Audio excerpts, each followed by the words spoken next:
देशाची श्रीमंती काय आहे की ते उत्तर हिंदुस्थान पण ते पूर्ण लुटू शकलेले नाहीयेत. आज सुद्धा आपले उत्तर हिंदुस्थानांमधली मंदिरं श्रीमंत आहेत. आज सुद्धा कुठल्याही सरदाराला आहे ना परमनंट जहागिरी दिल्या जात नव्हती. ओके. पण शहाजी राजांना जी मिळालेली जहागिरी आहे, हे पुणे सुपे वगैरे वगैरे, ही शहाजी राजांची परमनंट जहागीर आहे. आणि त्याच्यामधले अजून एक गोष्ट समजून घ्या, जी अभ्यासातनं समजून घेतली पाहिजे, की शहाजी राजे स्ट्रॉंग काय आहेत तेवढे. म्हणजे शहाजी राजांसारखा राजकीय नेतृत्व सांभाळणारा माणूस नाहीये बरं का त्या कालखंडात. बरोबर. म्हणजे शहाजी राजांना मारून नाही टाकायचंय त्या लोकांना. शहाजी राजांनी किती यांच्या विरुद्ध युद्ध ठेवायचंय.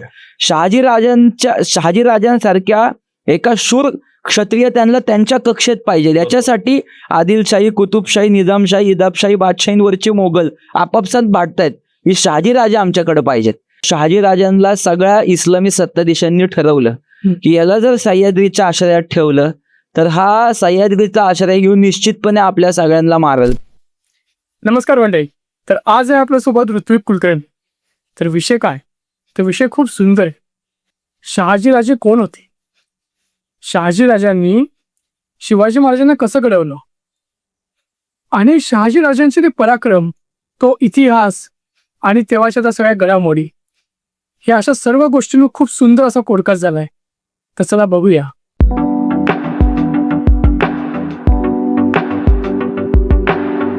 शहाजीराजे म्हणजे भोसले घराण्यातला असा एक व्यक्तिमत्व हे जन्माला आलेलं आहे. त्यांनी म्हणजे त्यावेळी ऑलरेडी बऱ्याचशा गोष्टी झालेल्या होत्या. पारतंत्र्य परत आलं होतं आपलं महाराष्ट्र हे. तर तिथून मग काय शहाजीराजे काय होते, काय व्यक्तिमत्व होतं, आणि त्यानंतर मग शिवाजीराजे ना कसं घडवलं, या गोष्टी सगळ्या घेणं गरजेचं आहे. तर ते आपण ऋत्विक कुलकर्णी यांच्याकडून समजून घेणार आहे. नमस्कार सर. नमस्कार. गोलगप्पावरती स्वागत आहे. जसं आपण डिस्कस केलं किंवा मी सुरुवात केली आहे, तर हे आम्हाला जाणून घ्यायचं आहे. सर्वप्रथम हे जे भोसले घराणं आहे की ज्यांनी पूर्ण भारताचा कायापालट करून टाकलेला आहे. म्हणजे आतापर्यंत आपण स्मरण केलं की भारताची समृद्धता काय होती, त्यावरती यवनी आक्रमण कसे उतरले. बरोबर. आणि यवनी आक्रमण उतरल्यामुळे ना जे आपल्या भारतातल्या लोकांनी कधी पाहिलंच नव्हतं की आपल्याकडे एक युद्धाच्या रचना असायच्या. म्हणजे आपल्याकडे लढवय्ये होते ना, पण ते एका रचनेत लढायचे, लष्कराला नियम होते. पण ह्या आक्रमणांमध्ये असं कधीच इथल्या जनतेने पाहिलं नव्हतं की घरात घुसणं, आपण म्हणजे घरातनच एकदम स्त्रीच उचलून नेणं, घरात घुसून कत्तल करणं, जो योद्धा नाहीये त्याला दहशत प्रस्थापित करण्यासाठी त्याला सुद्धा रस्त्यावरती आणणं, त्याची अमानुषरित्या त्याची हत्या घडवणं. बरोबर. हे काय झालं, हे मोठ्या पातळीवर जसं होत गेलं उत्तरेमध्ये. आता इथे आपण भारताचे लक्षात येण्यासाठी दोन भाग करूयात. एक दक्षिणेचा भाग करूया, एक उत्तरेचा भाग करूयात. तर उत्तरेमध्ये ज्या वेळेस ते आलं ह्या सगळ्या पद्धती, म्हणजे मग तैमूर असेल, शहाजहान असेल, सय्यद कुतुबुद्दीन असेल, या ज्या सगळ्यांचीच नावं आज आपल्याला सापडतात. ही सगळी त्याच्यात अधिक वेळ हे करत नाही. या सगळ्यांनी काय केलं तुम्ही लक्षात घ्या. म्हणजे आपला संपूर्ण जो उत्तर हिंदुस्थान आहे, म्हणजे अटक, कटक वगैरे, बंगाल वगैरे, इथं ही सगळी लोक घुसली. आणि त्यांनी जी हे चालू केलेलं आहे ना, तो 15व्या शतक म्हणजे 711च्या स्वारीपासून ते 15व्या-16व्या शतकापर्यंत किंवा 16व्या शतकापर्यंत त्यांना फक्त उत्तर हिंदुस्थानच म्हणजे देशाची श्रीमंती काय आहे की ते उत्तर हिंदुस्थान पण ते पूर्ण लुटू शकलेले नाहीयेत. आज सुद्धा आपले उत्तर हिंदुस्थानांमधली मंदिरं श्रीमंत आहेत. आज सुद्धा तर ती सगळी लुटत आलेली आहेत. म्हणजे पण इथल्या लोकांच्या मानसिकतेचा अभ्यास करावा लागेल शहाजीराजे समजून घ्यायचे असतील तर. बरोबर. इथल्या लोकांनी कधी ते आक्रमण पाहिलंच नव्हतं. मी म्हंटल ना की थेट घरी घुसायचे आणि इथे, त्यामुळे ना प्रजेमध्ये प्रचंड नैराश्य होतं. बरोबर. प्रचंड नैराश्य. आणि मग एक थोडीशी मी तुम्हाला जाणीव करून देतो की काय नैराश्य आलं असेल आणि किती कळा लागली असेल. म्हणजे या पूर्ण एक रचना चालतच होती ना, देश चालवायचा म्हणजे एक रचना काम करत होती. बरोबर. तर आमच्याकडे काही समकालीन म्हणजे शिवचरित्राचे काही भाग आहेत एक शहाजीराजांचा काळ वाचायचा असेल तुम्हाला तर तो शिवपूर्वकालीन याच्यामध्ये जातो. बरोबर. शिवरायांचा शिवकालीन जातो. बरोबर. शिवरायांच्या म्हणजे मराठा साम्राज्याचा उदय मग सगळा शंभू छत्रपतींच्या बलिदानानंतरचा. बरोबर. शिवपूर्वकालीन अवस्था जर आपण वाचली देशाची तर त्याच्यामध्ये आपल्याला काही शहाजीराजांचे हस्तलिखित किंवा पुरावे ज्या संचातून तयार झालेले आहेत, विकार राजवाडे म्हणा किंवा साहित्याचार्य बाळशास्त्री हरदास, त्यांनी शहाजीराजांबद्दल खरंच खूप अभ्यासपूर्व लिखाण करून ठेवले. तर शहाजीराजांच्या काळात म्हणजे थोडक्यात गावाचा देशपांडे, पाटील, कुलकर्णी हे जे लोक गाव रचना बघायचे त्यांचे सुद्धा वाडे पडलेले होते किंवा ते सुद्धा म्हणजे अक्षरशः हा शब्द योग्य राहील की त्यांच्यावर सुद्धा भिक्षा मागून खायची वेळ आली होती. इतकं देशाला लुटलं होतं. आणि ती तुम्ही म्हणले ना शहाजीराजांचा हे उदय कुठून येतो, आपल्याला नक्की इतिहास खरंच एवढा नाहीये शहाजीराजांच्या बाबतीत. सगळाच कागदपत्र दर्शवणारा इतिहास आज उपलब्ध नाहीये. पण त्यांच्याबद्दल संभाजी महाराजांनी जी रचना केलेली आहे त्यामधून समजतं की शहाजीराजांच्या इच्छा आकांक्षा काय आहेत ते. शंभू राजांचं ते पत्र सुप्रसिद्ध आहे. त्याच्यामध्ये संभाजी महाराजांनी संस्कृत रचनेमध्ये शहाजीराजांबद्दल असं बिरुद वापरलेलं आहे की हैंदैव धर्म जीर्ण उद्धारक धृतिमती, हिंदू धर्माचा जीर्ण उद्धार करण्याची इच्छा आकांक्षा बाळगणारे शहाजीराजे आहेत, असं त्या याच्यात संभाजी महाराजांनी त्यांच्या आजोबांबद्दल लिहून ठेवलेलं आहे. मग तुम्ही म्हणताल हा विचार कोणाच्याच इतरत्र ठिकाणी उमटला नाही का? त्याचं उत्तर नाहीये. फक्त शहाजीराजांना असं वाटलं की ही जी देशाची अवस्था झालेली आहे ही मी सुधरवली पाहिजे आणि त्या मागे त्यांचा अभ्यास होता. मी ते पुढे सांगतो तुम्हाला की शहाजीराजांचा काय अभ्यास होता, कसा अभ्यास होता आणि त्यांनाच का वाटलेलं आहे की आपण ह्या राष्ट्र उभारण्यासाठी याच्यात बघा ते धर्म संस्थापना हा शब्द कदाचित त्यांनी शिवरायांसाठी ठेवला असेल पुढच्या कालखंडात. माझा शब्द नीट ऐका, शंभूराजे काय म्हणतात त्यांच्याबद्दल. जीर्णोद्धार म्हणजे जे तुटलेलं फुटलेलं आहे ना त्याला आधी दुरुस्त करायचंय, म्हणजे मग त्याच्या पुढे सुशोभीकरण आहे. बरोबर. म्हणजे हिंदू धर्माची अवस्था काय झाली असेल आणि किती भयग्रस्तता इथल्या लोकांमध्ये प्रस्थापित झाली असेल याचं आकलनच करू शकतो आपण फक्त. बरोबर. त्या म्हणजे शहाजीराजे त्याचे कैक वेळा साक्षीदार राहिले असतील. मी अत्याचार करायला नाही म्हणत आहे बरं का, म्हणजे पाहणारे आय विटनेस ज्याला आपण म्हणतो ते शहाजीराजे आय विटनेस राहिले असतील की किती खराब कत्तल चालू आहे आणि मुंडक्यांचे मिनार वगैरे रचले जायचे असं वर्णन आहे शिवपूर्व काळात की हिंदूंच्या मुंडक्यांचे मिनार रचलेत किंवा गुळाचा पाक गरम करायचा त्याने पूर्ण म्हणजे त्याची कातडी जोपर्यंत मुंग्या खात नाहीत तसा तो पाक लावून ठेवायचा, हातपाय बांधून ठेवायचे. ऐकायला काटा येतो. या अशा पद्धतीचे अत्याचार झालेले आहेत. म्हणजे आणि हे सगळे मुसलमान शासकांच्या दरबारी काम करणाऱ्या लोकांनी लिहून ठेवलेले. एक तर मी म्हणजे आपले गुरुवर्य ग.भ. मेंदळे कायम त्यांचं नाव सांगायचं. जारिया बेग नावाचा अल्लाउद्दीन खिलजीचा जो लेखनिक होता त्यांनी तर असं सांगितलेलं आहे की हिंदूंकडे चांदी मागितली तर त्यांनी इस्लामचा आधार म्हणून सोनं दिलं पाहिजे आम्हाला. म्हणजे एक अशा मानसिकता पण करून ठेवल्या होत्या. म्हणजे पूर्ण माणसाच्या म्हणजे बुद्धीच्या पलीकडे भय कधी येतं ज्यावेळेस मनाने लोक घाबरतात. बरोबर. माणसाच्या मनात इस्लामी दहशतवादाचा म्हणजे हे प्रस्थापित केला होता, पूर्णपणे विचार प्रस्थापित केला होता आणि संपूर्ण भयग्रस्त अवस्थेत पिढी जगत होती. हा शहाजीराजांचा काळ आहे आणि इथून शहाजीराजांनी काम चालू केलेलं आहे. बरोबर. म्हणजे याच्यामध्ये थोडक्यात कसं आहे की शहाजीराजे जर वाचायचे झाले तर त्यावेळी कोण कोण महाराष्ट्रामध्ये होतं? निजामशाही होती, मुघल होते आणि कुतुबशाही पण होती. म्हणजे 5 शाळा होत्या, वरचे मोगल होते.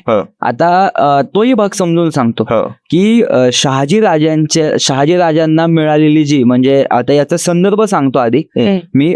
शककर्ते शिवरायाचे जे लेखक आहेत विजयराव देशमुख यांनी सांगितलेलं आहे जहागिरी कशी मिळते आणि ती जहागिरी मिळाल्यानंतर आहे ना म्हणजे कुठल्याही सरदाराला आहे ना परमनंट जहागिरी दिल्या जात नव्हती.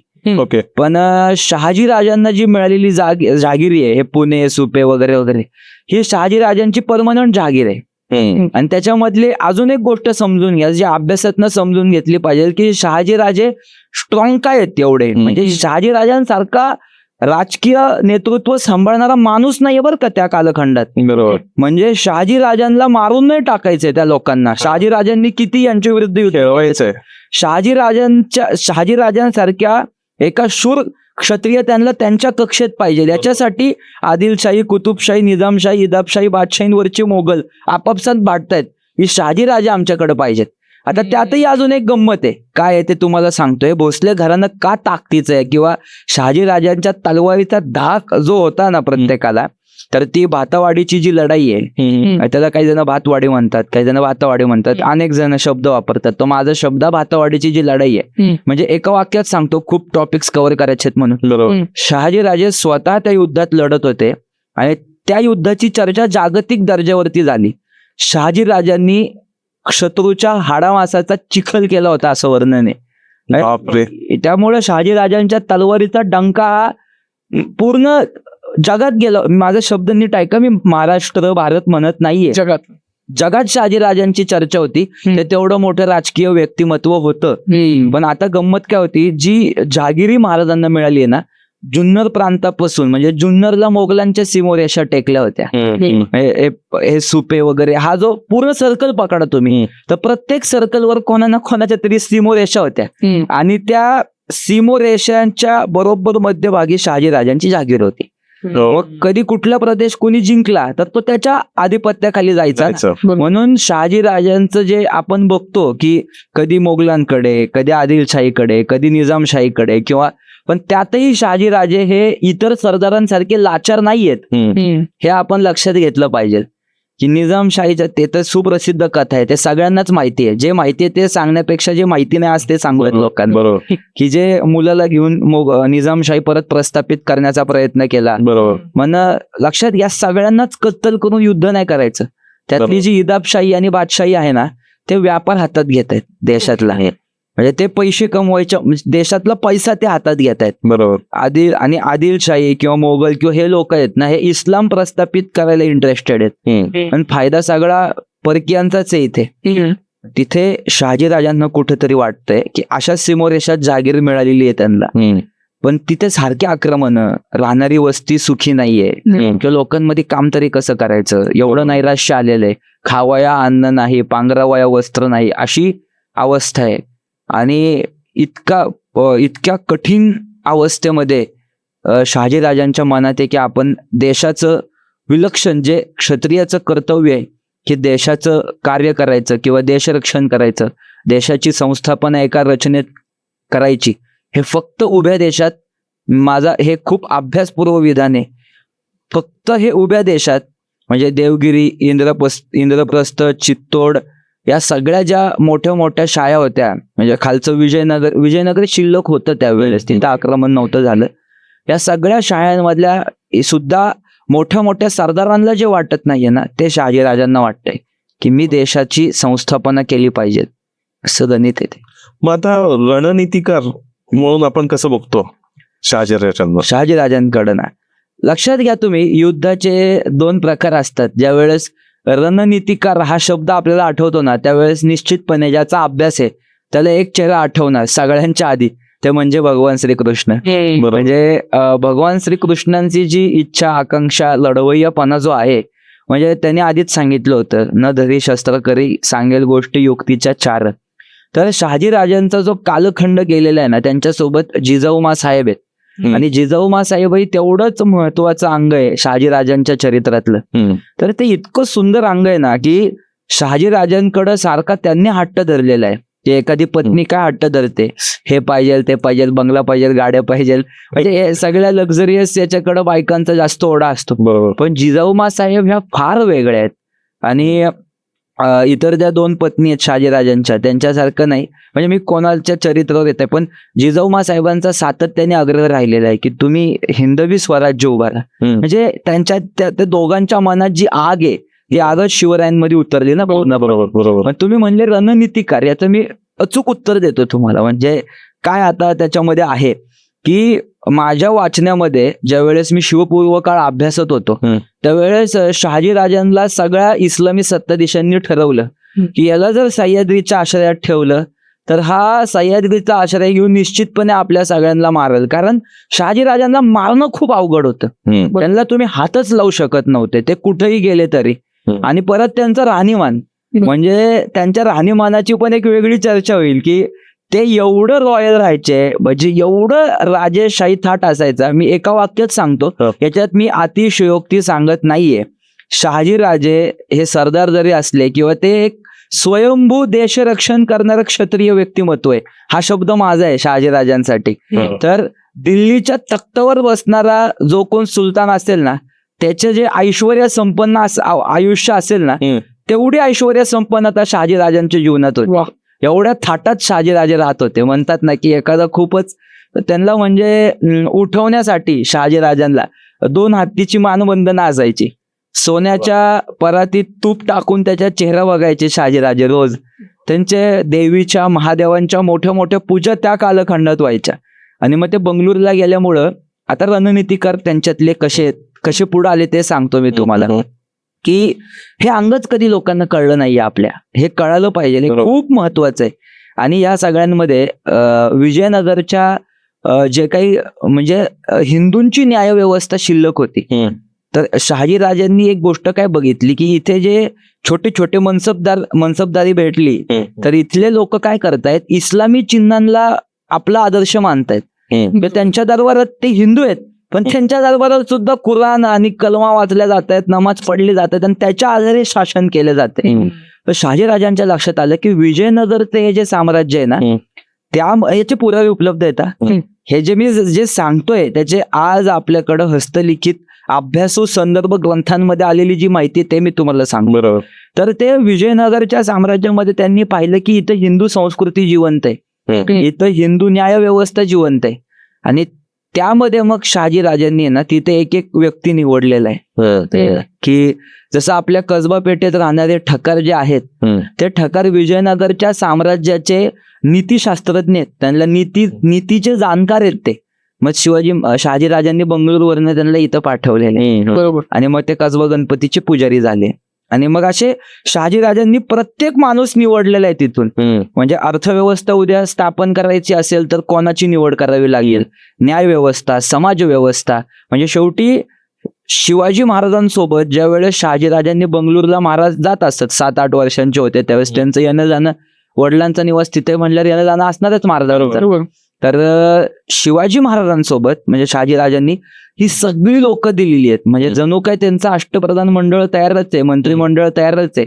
अशी इतकी जाणकार लोक दिली आहेत की त्यांना पूर्ण इस्लामी मानसिकता प्रस्थापित झालेल्या जनतेमध्ये काम करायचं आहे. आता लोकांना रामकृष्ण हरी हा मंत्र माहिती नसेल, पण ला इलाहा इल्लल्लाह हे माहिती आहे. इतकी या लेवलपर्यंत प्रचंड मानसिक हे झालेली आहे लोकांची. तर ह्या सगळ्या लोकांना शहाजीराजांनी दिले. आणि त्यामधलं एक अत्यंत निष्ठावंत नाव म्हणजे तुम्हाला सांगू, कान्होजी नाईक जयदे, बाजी काका पासलकर, दादोजी कोंडदेव. प्रचंड शहाजीराजांच्या काळजातलाच माणूस दादोजी कोंडदेव. म्हणजे विजयनगरच्या साम्राज्याची एक रचना पूर्णपणे त्यांना माहिती आहे. आणि दादोजी कोंडदेवांना इथे जी जबाबदारी दिलेली आहे, म्हणजे लाल महालाच्या परिसरात काय काय काम झालं पाहिजे, सगळ्या राजकीय शासकीय जबाबदाऱ्या. परत तुम्ही जरी या सिस्टीम मधनं काम करणार आहे, पण ते आदिलशाहीला थोडी दाखवायचंय. बरोबर. आदिलशाहीला तर आम्ही तुमचे प्रतिनिधी आहोत आणि शिवाजी महाराजांना मी तिथं माझा प्रतिनिधी म्हणून ठेवलंय आणि तुमच्या जागिरीत मी काम करतोय, हेच आदिलशाहीला दाखवायचंय ना. पण इंटरनल सिस्टीम शहाजीराजांनी जॉईंट करून दिली आहे. हा हिंदवी स्वराज्याचा सगळ्यात मोठा हे मला वाटतं पॅरलल सिस्टीम चालू आहे ऑलरेडी. हो. आणि शहाजीराजांनी ज्या विजयनगर मधल्या ज्या अशा लोकांची निवड करून इकडं पाठवलेलं आहे, तर शस्त्र कसे असले पाहिजेत, शास्त्र कसं असलं पाहिजे, शास्त्रांवरती जीवन आधारित जीवन लोक कसे जगले पाहिजेत, या सगळ्या म्हणजे ते मुरार जगदेवनी इथनं गाढवाचा नांगर फिरवला होता वगैरे वगैरे, त्या सगळ्या गोष्टी माहिती आहेत तुम्हाला. बरोबर. म्हणजे फक्त लोकांच्या मानसिकतेवर काम करायचं नाही हो, म्हणजे मुळात खूप अवघड आहे. बरोबर. सोपं काहीच नाहीये. म्हणजे कळालं तर जेवढे जण आलेत ना, म्हणजे कदाचित इस्लामी सत्ताधीशांना कळालं असतं की हे पूर्णपणे हिंदवी स्वराज्य स्थापन करायचं काम चाललंय. तर जसं म्हणजे खाली बंगलोर दक्षिणेतले राजे मारायला सगळ्या सत्ता एकत्र आलेल्या आहेत, कृष्णदेवराव यादव सोबत पण तेच झालं. त्याची कवटी अक्षरशः करून जिथनं पूर्ण समाजाचा गुरक्तपो वाहतो तिथे लावण्यात आली अपमान म्हणून. आणि सगळ्या इस्लामी सत्ताधीशांनी विजयनगर पर्यंत उखडलं असतं सगळं. त्यांना समजलं असतं तर की हे स्वतंत्र स्वराज्य प्रस्थापित करतायत. पण शहाजी राजांची सिस्टीम इतकी स्ट्रॉंग होती ना की ते त्यांचेच प्रतिनिधी म्हणून इथं काम करत होते. काम त्यांचं चाललं होतं पण सिस्टीम आपली वर्क करत होती.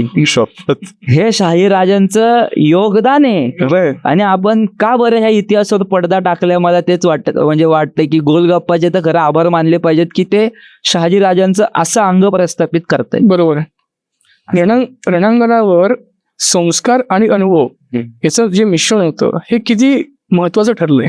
संस्कार आणि अनुभव याचं उत्तर मी एका शहाजी राजांच्याच प्रसंगातून देऊ का? म्हणजे कसं असतं ना, तुम्ही एक गोष्ट लक्षात घ्या, मला शहाजी राजांचं आकर्षण काय आहे किंवा मी त्यांच्या प्रेमात काय शहाजी राजांच्या, त्याचं कारण आहे त्या कालखंडामध्ये ना शहाजी राजांना म्हणजे आता हे ऍक्सेप्ट करायचं म्हणजे लोकांच्या भावना दुखावतात पण इतिहास कागदांवर आलेला असतो तो घडून गेलेला असतो तो आहे तसा ऍक्सेप्ट करणे प्रत्येकाची जबाबदारी आहे. तर शहाजी राजांना 1-2 वेळा नाही तर 15 वेळा अपयश आलं महाराष्ट्रामध्ये.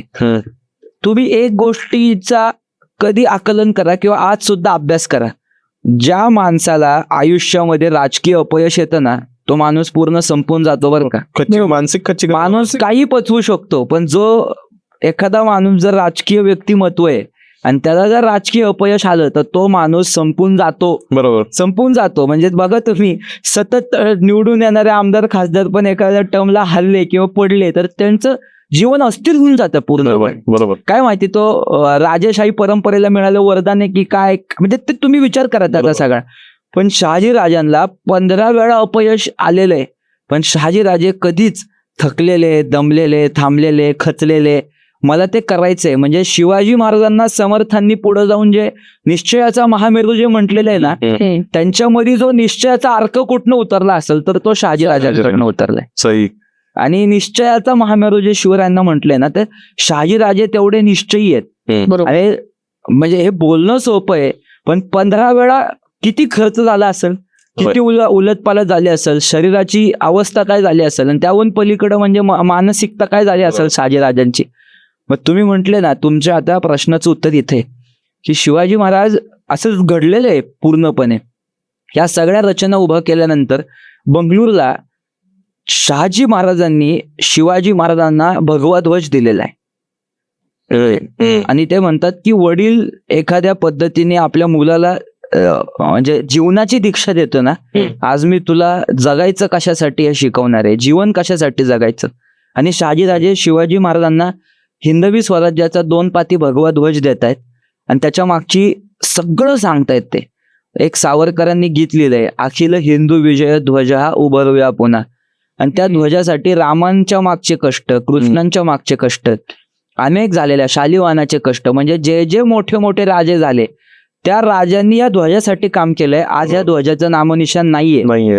उभ्या देशात ते सांगतायत शहाजीराजे शिवाजी महाराजांना, उभ्या देशात या ध्वजावरती अन्याय झालाय, आता तुला काय करायचं. 7 वर्षाच्या मुलाला हे सांगतायत. म्हणजे विचार करा, असल्या मृत्यूच्या मगरमिठीत उतरवणारे ते आई आणि वडील काय उंचीचे असतील म्हणून ते प्रातस्मरणीय आहेत. आणि शहाजीराजांनी त्यांना शिवाजी महाराजांना ते ध्वज दिला आणि सांगितलं की तुम्हाला आता देशाचं काम करायचंय. बरोबर. आणि हे काम तुम्ही आता प्रतिनिधी म्हणून काम करा. आणि त्याच्यामध्ये आता तुमचं आणि तुमच्या प्रश्नाचं एक मिश्रण करतो. गोल्डन पॉइंट ऑफ द म्हणजे शहाजी महाराजांच्या लाईफ मध्ये सगळ्यात सुवर्णबिंदू काय ठरेल ना तर ते हे ठरलेले लक्षात घ्या. आता ते फक्त सांगत नाहीयेत, इतिहास नाही सांगत आहेत शहाजीराजे. आता शहाजीराजे काय सांगतायत शिवाजी महाराजांना, महाभारतामध्ये कौरवांच्या बाजूने, नीट ऐका माझं, महाभारतामध्ये कौरवांच्या बाजूने बृहद्बल नावाचा एक राजा लढला. त्या बृहद्बलापासून तो अत्यंत धर्मनिष्ठ होता, पराक्रमी होता. पण त्या काळातल्या राजकीय विभागण्या तशा झाल्यामुळे त्याला कौरवांची बाजू घ्यावी लागली. पण त्याचा जो पुढे वंश सळकला तो राजस्थानमध्ये आला. राजस्थानमध्ये तो शिरसोदिया झाला. मग नंतर त्याचा अपभ्रंश सिसोदिया झाला. आपल्या घराण्यात ती परंपरा आहे की वेळेप्रसंगी राष्ट्राचं रक्षण करण्यासाठी आपण म्हणजे आपण त्या तोडीचे क्षत्रिय आहोत की देशहितासाठी आपण आपली मुंडकी अर्पण केलेली आहेत यज्ञामध्ये. आपण देवीचे उपासक आहोत, आपण महादेवांचे उपासक आहोत, हे शहाजीराजे सांगतायत तिथे त्या ठिकाणी. बरोबर. आणि हे सगळं सांगत असताना शिवाजी महाराजांना शहाजीराजे म्हणतायत की तुला आता जे कोणालाच जमलं नाही ना ते तुला करावं लागेल. आणि शहाजीराजे रामांच्या कृष्णांच्या नीती सांगतायत. आणि फक्त शहाजीराजे इतिहास सांगत नाहीयेत, तर शहाजीराजांनी संपूर्ण देशाचा नकाशा, आता आजच्या काळातल्या लोकांना त्यात नवल वाटणार नाही, पण त्या काळात सर्च इंजिन्स नाहीयेत, गुगल मॅप नाहीये, त्या काळात संपूर्ण देशाचा नकाशा छत्रपती शिवाजी महाराजांसमोर प्रस्थापित केला. बापरे. आणि त्या प्रस्थापित केल्यानंतर कुठल्या भूभागावर कुठल्या इस्लामी सत्ताधीशांनी कुठल्या मानसिकतेतनं आक्रमण केलंय आणि इथं कुठला हिंदू कुळ नांदत होतं हे शहाजीराजांनी सांगितलंय. अभ्यास काय असला पाहिजे, बापरे, अभ्यास काय असलं पाहिजे, लक्षात घ्या. सही. आणि मी तुम्हाला सांगतो, जे आज यथाकथित स्वयंघोषित इतिहासकार स्वतःला म्हणतात आणि असं सांगतात की शिवाजी महाराजांना वाचता येत नव्हतं, लिहिता येत नव्हतं, शहाजीराजांना लिहिता वाचता येत नव्हतं, म्हणजे हा खूप घाणेरडा नेरेटिव्ह आहे लोक उभारतायत. मी तुम्हाला एक गंमत सांगतो, म्हणजे ती गंमत लक्षात घ्या फक्त. शहाजीराजांच्या जहागिरीमध्ये शहाजीराजांचे प्रतिनिधी इथं काम करत असताना एक तानाजी जनार्दन नावाचे तानाजी जनार्दन म्हणून आहेत, तर त्यांच्याकडं एका शेतकऱ्याची सही घ्यायची होती. तर दादोजी कोंडदेवांनी त्यांना ती सही घेऊन स्वराज्यात यायला लावलेलं आहे. तर त्या काळातला एक सर्वसामान्य शेतकरी कागदावर सही करू शकतो किंवा लिहू शकतो, तर शहाजीराजे लिहिणार नाहीत का? बरोबर. हा, शहाजीराजांना लिहिता वाचता येणार नाही का? बरं, शहाजीराजांची विद्वत्ता सांगतो. ते संस्कृत भाषेचे इतके जाणतात की त्यांनी संस्कृत भाषेमध्ये नाटकं लिहिलेली आहेत, त्यांनी रचना केलेल्या आहेत, त्यांनी काव्य केलेले आहेत. आणि शहाजीराजांची बुद्धिमत्ता इतकी तीक्ष्ण आहे, इव्हन जिजाऊमा साहेबांची. जर शहाजीराजे जिजाऊमा साहेब एका कक्षेत बसले आणि संस्कृतचं इंद्रादी व्याकरण जाणणारे सगळे 40 पंडित जर पलीकडे बसले, तर 40च्या 40 पंडितांना ते शास्त्रार्थात हरवतील इतक्या संस्कृत भाषेचे जाणतात शहाजीराजे. आणि ते शिवाजी महाराजांना सांगतायत की तू जा आता तिथे. आणि त्यांनी एक आपल्या मुलाचं कौतुक म्हणून शिवाजी महाराजांची एक मुद्रा तयार करून घेतली, ती मला पाठ नाहीये, पण त्यामध्ये शिवाजी महाराजांना महाविष्णूंचा अवतार म्हटलेला आहे. पण ती शिवाजी महाराजांनी नाकारली, कारण लोक मग देव मानायला लागतात. बरोबर. मग मी मनुष्य आहे आणि मनुष्याचा पराक्रम हा, मनुष्याने जर पराक्रम केला तर इतर मनुष्य त्याची धारणा करतात. म्हणून इथं रामनीती वापरली शिवाजी महाराजांनी पूर्णपणे. रामानी रावणाला मारल्यानंतर राम म्हणतो आत्मानं मानुषम वंदेत, इक्ष्वाकू कुळात दशरथ राजाच्या पोटी जन्माला आलेला मी एक मनुष्य आहे, असं राम म्हणतायत ना. इथं शिवाजी महाराज तेच म्हणतायत, मला तुम्ही आतापासूनच देव करून ठेवलं तर लोक काय करतील, माझ्या पराक्रमानंतर ते विष्णूंचा अवतार होते म्हणून त्यांना जमलं असं म्हणतील. बरोबर. पण माझा जो पराक्रम आहे ना, तो पराक्रम सगळ्यांनी आत्मसात केला पाहिजे, म्हणून मी पूर्णपणे मनुष्यासारखं पराक्रमी आयुष्य जगणार आहे, असं शिवाजी महाराजांचा आग्रह आहे. आता हे सगळे संस्कार कुठनं आले, मी तुम्हाला एवढ्या वेळेचा विचार आहे की एखादा मनुष्य असं समजणार नाही की हा देव होता म्हणून शक्य झालं. ईशत्व नाही प्राप्त ते होतच ना, ते होतच ना. की आज तुम्ही बघा ना, सहज एखादा म्हणतो बाबा ते देव होते, म्हणजे विश्वस्वरूप दर्शन श्रीकृष्णाला जमणार आहे, आपल्याला थोडी जमणार आहे असं म्हणतात ना लोक. शिवाजी महाराजांना जी राष्ट्रभक्ती पेरायची आहे ना, शिवाजी महाराजांना जी राष्ट्रभक्ती इथं उभी करायची आहे ना, त्या राष्ट्रभक्तीमध्ये त्यांना एक अशी सिस्टीम उभी करायची आहे की जे कायम देशासाठी काम करत राहणार, त्याला काळ मॅटर नाही करत. आणि हे सगळं शहाजीराजांकडनं आलेलं आहे. कारण मी सांगितलं ना, त्यांनी शिकवले शिवाजी महाराजांना, नीती शिकवल्यात वेगळ्या वेगळ्या प्रांतांवरचे. बरं, एवढंच नाही, आता मी सांगितलं तुम्हाला संपूर्ण नकाशा दाखवला, त्या नकाशावरती कोणी कुठं काय कार्य केलं हे सांगितलं, इस्लामी सत्ताधीशांचं आधिक्य सांगितलं. आता शिवाजी महाराज त्या नकाशावरती शिवाजी महाराजांना शहाजीराजे सांगतायत कोणाचे काय गफले चालतात, कोणता सरदार काय वीक पॉइंट सांगतायत. आणि संपूर्ण देशाचा नकाशा, म्हणजे काय कामाला लागली आहेत ही लोक, निष्काम कर्मयोगी आहेत, म्हणजे जे भगवान श्रीकृष्णांनी सांगितलेलं आहे ना. शहाजीराजे पॅरलल सिस्टीम कशी राबवली बघा. की एवढं सगळं ऑब्व्हियसली हे सगळं गुप्तहेरांकडून त्यांना मिळालेल्या ज्या माहिती आहेत त्याच्यातूनच ते नॉलेज वाढलेलं आहे. म्हणजे काय मनाची system, तयारी होते मनाची तयारी होती. एवढ्या कमी वयामध्ये आपले वडील आपल्याला सांगताय तर ती मनाची तयारी की मला हे करायचंय. बरोबर. 100%. आणि बोला. आणि दुसरी गोष्ट म्हणजे आता तिथून पुढे जर गेलो आपण तर पुणे का महत्वाचं, पुणे सुपे हे का ठेवलं? हा तर खूप हृदयातला प्रश्न आहे. पुणेच का असा अनेक मला जेव्हा मी चित्रफेत किंवा संवादात्मक चित्रफेत हे करायला जातो, तर संवाद साधायला जातो, तिथे हेच मला येतं की पुणेच का एक तर पुणेच भारी आहे म्हणून पुणे, जगात भारी पुणे ते म्हणून पुणे. आणि दुसरी गोष्ट म्हणजे सगळ्यांनीच पुण्यावर प्रेम केलं. शहाजीराजे तुम्हाला परत आता हा प्रश्न तर म्हणजे काय गाजो किंवा न गाजो ही चर्चा जगात जाईल आता. शहाजीराजे आवर्जून म्हणजे पुण्यात येत असत नाही का, आणि इथला पावसाळा त्यांना खूप आवडायचा व ते पावसाळा बघण्यासाठी इथे येत असत. पुण्यात बंगलोरला असले तरी शहाजीराजे इकडं निवासस्थानी पावसाळा हिवाळ्यात आवर्जून यायचे. म्हणजे हे त्यांचं पुण्यावरचं प्रेम आहे. बरोबर. बरं तिकडं दिल्लीत उत्तरेत बसलेला बामटा तो शास्ता खान तो पण म्हणतोय इथं जाऊ द्या, काय खर्च व्हायचा तो उद्या दिल्लीवरनं पैसे येतात, पुण्याची हवा गुलाबी आहे, मला इथंच राहायचंय, असं शास्त्र खानाचा पण शब्द. शहाजीराजे सुद्धा इथं येत असत. पुण्यावर त्यांचं विशेष प्रेम होतं. आणि पुण्यात म्हणजे मी सांगितलं ना त्या सीमोरेषा ज्या होत्या ना, म्हणजे त्या सगळ्यांचं केंद्रबिंदू हा पुणे होतं नाही का.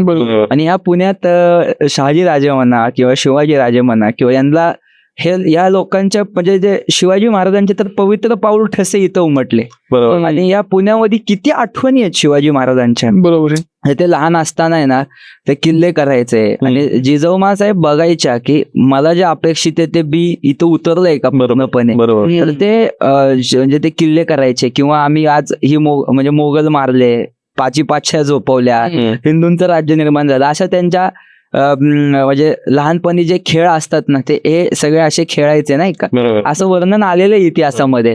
तर शहाजीराजांनी पुण्याची निवड का केली, हे 12 मावळांचा जर तुम्ही अभ्यास केलात पूर्णपणे तर या 12 मावळात असलेल्या सगळ्यात महत्व म्हणजे जो सह्याद्रीचे शिखर आहेत त्या काळातली भौगोलिक परिस्थिती अजून वेगळी असणार आहे. बरोबर पूर्णपणे. कारण माझ्या वाचनात असं आलेलं आहे, हे खरं आहे बरं का, रामांच्या कालखंडामध्ये नाशिकचा जो प्रांत आहे ना तिथपर्यंत बर्फ पडत होता. आणि पुणे जो पुणे हे जो प्रांत आहे ना ते भौगोलिकरित्या खूप संपन्न आहे त्या काळात. इतकं संपन्न आहे की तुम्हाला असं म्हणजे मी सांगतो, जे आपलं ओंकारेश्वर आहे ना इथं वाहणाऱ्या नद्या इतक्या स्वच्छ आहेत की खालचं हे दिसतंय म्हणजे तळ दिसतं नदीचं.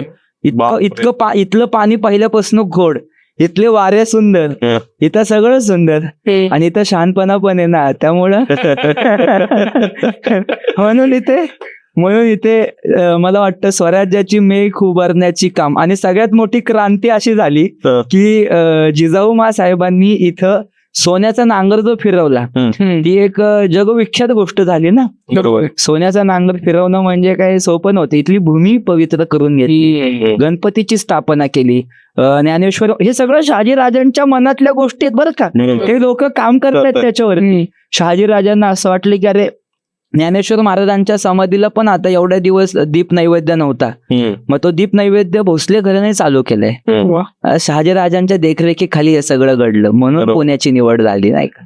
तर त्यांना ते भेटले पण होती जहागिरी, इथं काम करणं सोपं होतं. आणि शिवाजी महाराजांना इथं प्रतिनिधी म्हणून प्रस्थापित केलं तर असाही शेतसारा आदिलशाहीला मिळणार होता. आदिलशाच्या मनात भीती नव्हती की आता शहाजी महाराज इथं नाहीये, ते तिथं गेले तर जाऊ द्या, पण त्यांना काय माहिती होतं की बापसे बेटा सवय निघून आपल्याला जोखडून टाकणारे म्हणून. अफजल खान मारल्यानंतर लक्षात घ्या, शहाजीराजे शिवाजी महाराजांना एक गोष्ट सांगतायत, काय बरं वाटलं असेल अफजल खान, ज्या शहाजीराजांना टक्कर देणारा उभ्या हिंदुस्थानात एकच सरदार होता, तो म्हणजे अफजल खान. आणि त्यांनी खूप अपमान केला होता, खूप प्रचंड अपमान केला होता शहाजीराजांचा. त्याला फाडलेले शिवाजी महाराजांचा, त्याचा कोथळा बाहेर काढला.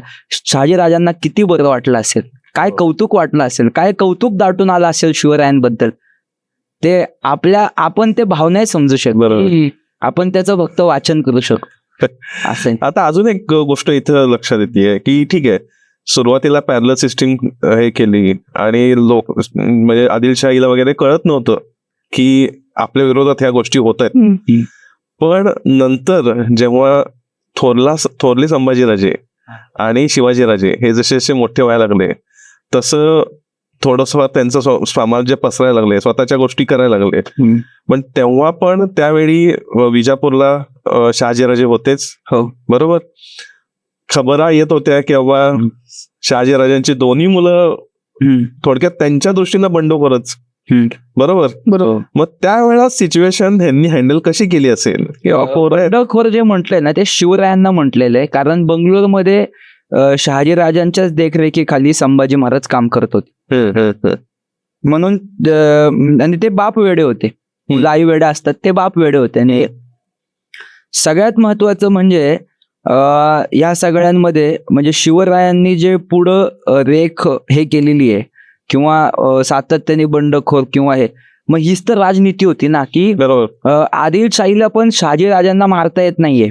किंवा तुम्ही अजून एक अभ्यास केलात का कधी की ज्या वेळेस आदिलशाह विचारतो शिवाजी महाराजांना की शिवाजी महाराजांना म्हणलं सगळ्या सरदारांना विचारतो की कोण जाणार आहे चाल करून, तर ते शिवाजी महाराजांना हात लावायची हिंमत का नाहीये कोणाची, कारण त्यांचे वडील शहाजीराजे आहेत. हे सगळ्यांना माहिती आहे की यांच्याशी वैरत्व म्हणजे उखडलंच म्हणून समजायचं. आणि असे काही राजकीय व्यक्तिमत्व असतात बरं का, त्यांचा राग परवडतो पण त्यांचं स्मित हास्य नाही. त्यातले शहाजीराजे बघून घेतो. हो, त्यातले शहाजीराजे. त्यामुळं शहाजीराजे म्हणजे ते पण राजकारणात असावं. बरोबर. की ती ताकद असावी राजकारणात. ते शहाजीराजे म्हणजे राजकारणाचा, हिंदू धर्माचा म्हणजे सगळ्यांचाच शिखरमेरू. शिवाजी महाराजांचे वडील आहेत ते, लक्षात घ्या तुम्ही, नाही का?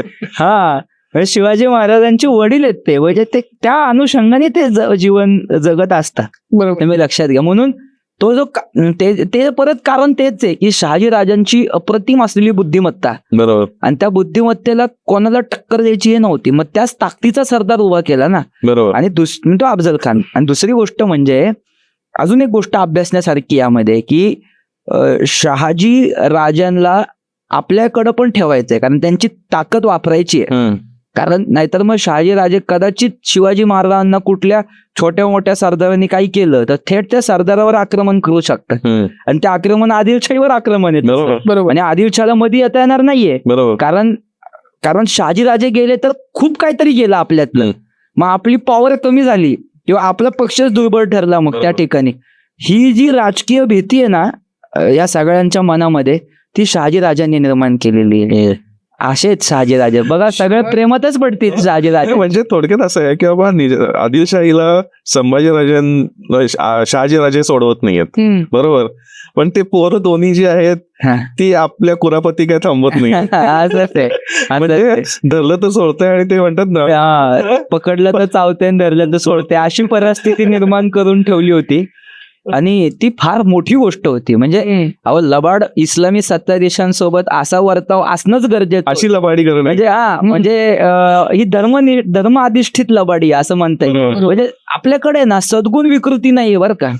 शहाजीराजांकडे लक्षात घ्या, ह्या गुण सगळ्यात महत्वाचा आहे. शहाजीराजांकडं, शिवाजीराजांकडं सद्गुण विकृती नाही. बरोबर. की जाऊ देणारे, आपण नीतीनेच लढू, आपण हे नको करायला. तुम्ही राजकारणात आहात ना, तर तुमच्याकडे जी नीतिमत्ता असावी लागते ती शहाजीराजांकडे आहे. म्हणून त्यांनी पहिली गोष्ट आहे ना, सिस्टीमवर आक्रमण करायच्या आधी आहे ना त्यांनी सिस्टीम वीक केलेली आहे. आणि जावळीपर्यंतचा प्रदेश शिवाजी महाराजांना घेऊन द्यायला शहाजीराजांचीच माणसं कामे आलेली आहेत. बरोबर. किंवा अजून एक सांगू तुम्हाला, कान्होजी नाईक जे ते काय म्हणतात बघा शिवाजी महाराजांना, ते म्हणतात की जा आपणही जाणे, तुम्ही सोडून जा, तुमची जागिरी जाईल किंवा तुमची वतन जातील, तुमची वतन जाईल आपले.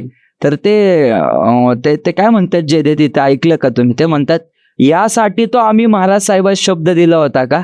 म्हणजे ते त्यांना शिवाजी महाराजांना प्रोटेक्ट का करायचे, कारण शहाजी महाराजांना दिलेला शब्द फार महत्वाचा. बरोबर. म्हणजे ते शहाजी महाराजांच्या अंतःकरणाचा विचार करतायत. बरोबर. ही कमावलेलं वजन असतं असं मला वाटतं. शहाजी राजांच्या जीवनात खूप सारे संघर्ष होते, तर त्यातला असा कोणता संघर्ष की जो खूप मोठा होता किंवा तो खूप म्हणजे मी खरंच सांगू का, म्हणजे माझी बुद्धिमत्ता किंवा माझा अभ्यास तरी शहाजी राजांच्या चरित्राची अशी विभागणी नाही करू शकत की हा संघर्ष, ते पूर्ण आयुष्यात संघर्ष. संघर्ष खरंय. हो, असं विषय. बरोबर. 15 वेळा फेल्युअर घेतल्यानंतर परत ते नव्यानं उभं राहणं, नव्यानं उभं राहणं किंवा म्हणजे एक गोष्ट फक्त मला वाटते की मी याला थोडस एक भावनिक अंग देतो. बघा, तुम्हाला आवडतंय का पाहतात, काय विचार करताल तुम्ही? शिवाजी महाराजांचा राज्याभिषेक झाला ना, ते राज्य नसतं बरं का, राजा अभिषेक असा शब्द आहे. राज्याभिषेक नसतो, राजा अभिषेक. राजाला नाही होत ना अभिषेक, राजाला होतो, म्हणून तो शब्दप्रयोगच मुळात राजा अभिषेक असा आहे. आणि तो बघा तुम्ही, त्यावेळेस शहाजी राजा असले असते तर त्यांना किती बरं वाटलं असतं ना. बरोबर. म्हणजे माझ्या मुलांनी जे कोणालाच शतकांच्या यज्ञातून उठली एक केशरी ज्वाला, ज्याला आपण म्हणतो ना की इंद्रप्रस्थ, देवगिरी, चित्तोड, विजयनगर या सगळ्यांच्या जखमा शिवाजी महाराजांनी भरल्या. बरोबर. पण त्या जखमा भरायची नीती त्यांना शहाजी महाराजांनी शिकवली होती निसंशयपणे. पण आपण काय झालो ना, शिवाजी महाराजांच्या चरित्राच्या प्रेमात एवढं पडलो, बरोबर, नंतर संभाजी महाराजांच्या चरित्राच्या प्रेमात पडलो की आपण पहिलं आणि नंतरचं सगळंच विसरून गेलो की कुठून आलं. म्हणून आपल्या सोबत आता पूर्णपणे शाळा खेळत आहेत, NCERTचा विषय असेल वगैरे. मग आता हे प्रश्न पण हे आहे, पण शहाजी राजांचे कोणकोणते गुण शिवाजी राजांकडे दिसतात? राजकीय धूर्तता सगळ्यात पहिल्यांदी. तुम्हाला लक्षात घ्या तुम्ही, अजून एक गोष्ट आहे की शहाजी राजांची संयमता, म्हणजे शहाजी राजे संयमी आहेत, ते कधी असे उचकलेत, चिडलेत, हे झालेत ते तुम्हाला दिसणार नाही. शिवाजी महाराज संयमी आहेत तसे. अजून एक गोष्ट म्हणजे शिवाजी महाराजांचा तो गुण आहे खरं तर खूप मोठा, पण त्याच्यामध्ये शहाजी राजांना घेतलं पाहिजे आपण, असं की शिवाजी महाराजांची जी पितृभक्ती आहे ना, ती शहाजी राजांचं व्यक्तिमत्व तेवढं मोठं आहे म्हणून, म्हणजे ती त्याला शहाजीशी अशी पितृभक्ती आहे. काय बोलायचं समजलं, माझे भाव लक्षात आले मला. हा, उत्तुंग व्यक्तिमत्व असल्यामुळे हो की माझे वडील देव, हो, म्हणजे शिवाजी महाराजांनी म्हणजे जे जनतेला पण हवं होतं खरं तर, ते शिवाजी महाराज म्हणले की ते मी ती सेवा करणार. ज्यावेळेस ते इथं आले होते जेजुरीला, त्यावेळेस जे काही छोटस स्वराज्य स्वतःच्या ताकदीवर शिवाजी महाराजांनी उभारलं होतं, राजगड बांधला होता, तिथं शहाजी राजांना अंबारीत बसवलं होतं, जिजाऊ साहेबांना मानाच्या पालखीत बसवलं होतं, आणि शिवाजी राजे तिथं शहाजी राजांचे जोडे आपल्या डोक्यावर ठेवून चालत होते. आणि लोकांना पण ती अपेक्षा होती की शहाजी राजांचे जोडे आमच्या डोक्यावरती द्या. म्हणजे ही जी मानसिकता होती लोकांची, ती त्या व्यक्तिमत्वावर केलेलं प्रेम आहे लोकांना. बरोबर. आणि फक्त असं आहे की माहित नाही, इतिहास असाच आहे आणि काळ काय लिहून ठेवतो कोणाबद्दल काय माहित नाही. पण शहाजी राजांनी म्हणजे नाही का, शहाजी राजांचा मृत्यू फक्त दुर्दैवी झाला. तेच मी विचारत होतो की कसं झाला. ते शिकारीला गेले होते बंगळुरूमध्ये असतानाच, कर्नाटक प्रांतात ते शिकारीला गेलेले असताना मला असं वाटतं की शहाजी राजांना म्हणजे घोड्याचा पाय वेलीत अडकला आणि घोडाच कोलांडला, आणि शहाजी राजांना जबरदस्त डोक्यावरती मार लागल्यामुळे ते जागेवरतीच. त्यांच्या आता याच्यामध्ये एक गोष्ट येते की तेव्हा तिथे कोणी वैद्य जवळ नव्हते किंवा काय, त्यांचा जागेवर मृत्यू झाला. ओके. घोड्याचा पाय वेलीत अडकला, जंगलात शिकारीला गेलेले असताना घोड्याचा पाय वेलीत अडकला आणि घोडाच 3 वेळा कोलांडला असं वर्णन येते. असं अरे बाप, घोडा 3 वेळा कोलांडल्यामुळे स्पीड काय असेल त्या 100%. शहाजी राजांच्या युद्धाचं वर्णन एका कागदात वाचलं होतं. घोडा तावत ठेवायचा आहे, म्हणजे घोड्याची वेग चालू ठेवायची, आणि त्यांच्या दानपट्ट्याच्या माऱ्यात जर कोण आलं तर कदाचित एका माणसावर घातलेला गाव हात, म्हणजे त्याच्या मागे जर काही माणसं थांबली असती तर 3-4 माणसंही मरतील एका फटक्यात. ही ताकद शहाजी राजांची. इमॅजिन, तुम्ही विचारला ना आता गुण कोणता, उत्तम दानपट्टा चालवण्याची जी कला आहे. शिवाजी महाराजांचं सगळ्यात आवडतं शस्त्र कोणतं आहे? दानपट्टा. ते शहाजी राजांकडनं त्यांच्याकडे आलेलं आहे. किंवा आपण म्हणतो ना शहाजी राजांनी तलवार दिली. मला एकदा बाबासाहेब पुरंदर यांनी सांगितलं होतं, शहाजी राजांनी मानाचा पट्टा दिला शिवाजी महाराजांना. जी क्षत्रिय कुळात हे केलं जातं, खूप मोठी गोष्ट मानल्या जाते, जी राजकीय गोष्ट मानल्या जाते. ते तसं आहे बघा. म्हणजे साहजिकच आहे की शिवाजी महाराजांनी त्यांच्या मावळ्यांना जेव्हा शिक्षण दिलं असेल तेव्हा आपल्या वडिलांचं जे गोष्ट आहे की बघा ती पूर्ण सिस्टीम, तेच सांगतोय ना की इथं स्वराज्याचं नाव काय आहे? हिंदूंचं राज्य, बरोबर. हिंदवी स्वराज्य. हिंदवी स्वराज्यासाठी लागणारी सगळ्या बेसिक प्रायमरी सिस्टीम आहे. माहिती तर पाहिजे ना काय करायचंय. बरोबर. स्वराज्य एवढं सोपं आहे का? शिवाजी महाराजांचं नाणं चालवायचंय, म्हणजे लक्षात यायची सगळ्यात आव्हानात्मक गोष्ट आहे. बरोबर. शिवाजी महाराजांचं नाणं चालवायचंय, शहाजीराजांची मदत झाली आहे अर्थकारणामध्ये. दुसरी गोष्ट म्हणजे शिवाजी महाराजांचं नाणं इथं प्रस्थापित करायचंय, ते चाललं पाहिजे, ते प्रस्थापित झालं पाहिजे. अर्थकारणाला तिथं मदत झालेली आहे. शहाजीराजांनी सांगितलंय की बाहेर गेलेले जे व्यापारी आहेत किंवा बाहेर गेलेले जे सावकार आहेत, त्या काळात काय व्हायचं, सावकार कधी म्हणजे असं ठामपणे सावकारकी करत नव्हते, कारण त्यांचीच संपत्ती लुटल्या जायची. बरोबर. काय करणार, सामान्य प्रजेला उद्योग व्यवसाय नाही राहिल्यामुळं पैसा तर लागणार आहे, मग ते सावकार लुटायचे. शिवाजी महाराजांचा शब्द आहे, निनाद काका बेडेकर हे कायम सांगायचे. शिवाजी महाराजांचं पत्र आहे नंतर, हे शहाजीराजांनी शिकवले त्यांना की लोकांना व्यवसाय दे. त्यांच्या शेती नीट केल्या, त्यांच्याकडनं शेतशेराम मर्यादित घेतला, लोकांना उद्योग दिले, व्यवसाय दिला, लोकांच्या पोट पाण्याची सोय केली, नंतर लोकांना एका ध्येयाने लढायला उभं केलं. एवढं सगळं केल्यानंतर हिंदवी स्वराज्यामध्ये सगळ्यात म्हणजे म्हणजे जे हे करतात, सावकारकी करतात ना, त्या सावकारक्यांची स्थापना केली महाराजांनी. त्यांना अत्याचार नाही करू दिला, त्यांना नियमांमध्ये ठेवलं, त्यांच्यावरती अंकुश ठेवला. तुम्ही सावकार झाले म्हणजे लोकांना दोवडायचं असं नाही, पण तुमचा पैसा समाजात खेळला पाहिजे, ही नीती कोणी प्रस्थापित केली ना, शहाजीराजा. बरोबर. आता शेवटचा प्रश्न, शिवाजी महाराजांचे अर्थकारण फार महत्वाचं. बरोबर. तर शेवटचा प्रश्न असा आहे की शहाजीराजे यांनी एक स्वप्न बघितलं होतं की एक आपल्याला सिस्टीम करायची आहे आणि स्वराज्य स्थापन करायचं आहे आणि ते या मुलाकडून आपल्याला करून घ्यायचं आहे. पण जे या 50 वर्षाच्या कालखंडामध्ये शिवाजी महाराजांनी मिळवलं, शहाजीराजांनी ही अपेक्षा केली होती का की एवढं, म्हणजे ठीक आहे एवढं मिळेल पण एवढं पण मिळवतील असं? ओके. मला असं वाटतं, मी हे फार अभ्यासपूर्व विधान करतो, मला असं वाटतं की शहाजीराजांनी ते तुला मिळवायचंच आहे यासाठी शिवाजी महाराजांना उभं केलं होतं. मग त्यांचा संकल्पच आहे ना, हिंदवी स्वराज्य संकल्प का म्हणतो आपण त्यांना. मला उभ्या देशात हिंदूंचं राज्य करायचंय, उभ्या देशात. दिल्लीचं तख्त पालतं घालू, ती आगच आहे त्या भोसले घराण्यांमध्ये का, दिल्लीचं तख्त पालतं घालायचंय हिंदूंच्या संरक्षणासाठी. मग संभाजी महाराज ते पुढे जाऊन पत्रात म्हटलेलेच आहेत ना की माझे हे कोण होते. तर आणि म्हणजे हा विषय कॉन्ट्रोवर्सल ठरणार नसेल तर सांगतो की लोकांना कदाचित आवडत नाही, पण इतिहास घडलेला असतो, त्याचे कागदांवरती शब्द उमटले असतात, त्याला इतिहास म्हणतात. शहाजीराजे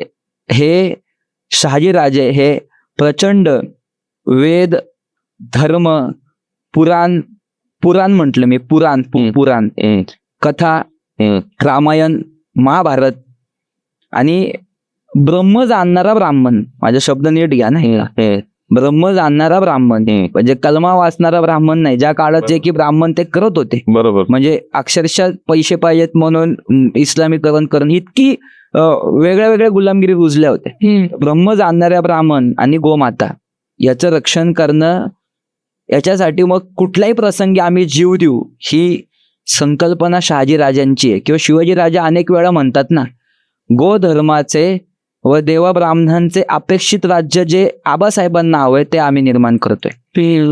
हे असं कागद आहे, पण हा कागद अनेक लोकांना खटकतो, आवडत नाही, पण मी एक इतिहास म्हणून सांगण्याचं ते काम केलं फक्त. बरोबर. जो कागद आज उपलब्ध आहे शहाजीराजांच्या अनेक याच्यामध्ये, असं आहे.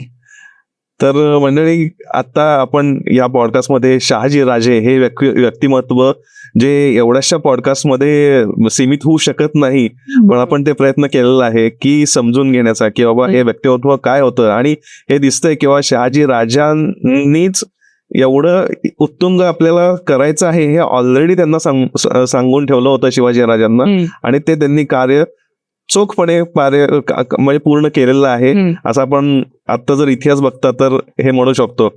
तर खूप ज्या वयात समजवलं गेलं, बरोबर, त्या वयात ते असं समजवलं गेलं की त्यांचे दृष्टिकोन आणि जी पुढे जाण्याची नीती होती ती पहिलेच तयार झाली. खरे बरोबर. तर खरंच खूप मस्त डिस्कशन झालं. शहाजीराजे खूप आवडलं, एक वेगळा विषय मांडायची संधी मिळाली मला, त्याबद्दल खूप खूप खूप तुमचेच धन्यवाद. तुम्ही शहाजी महाराजांसारखा विषय इथे प्रस्थापित केलात त्यामुळे धन्यवाद. खरंच नमस्कार.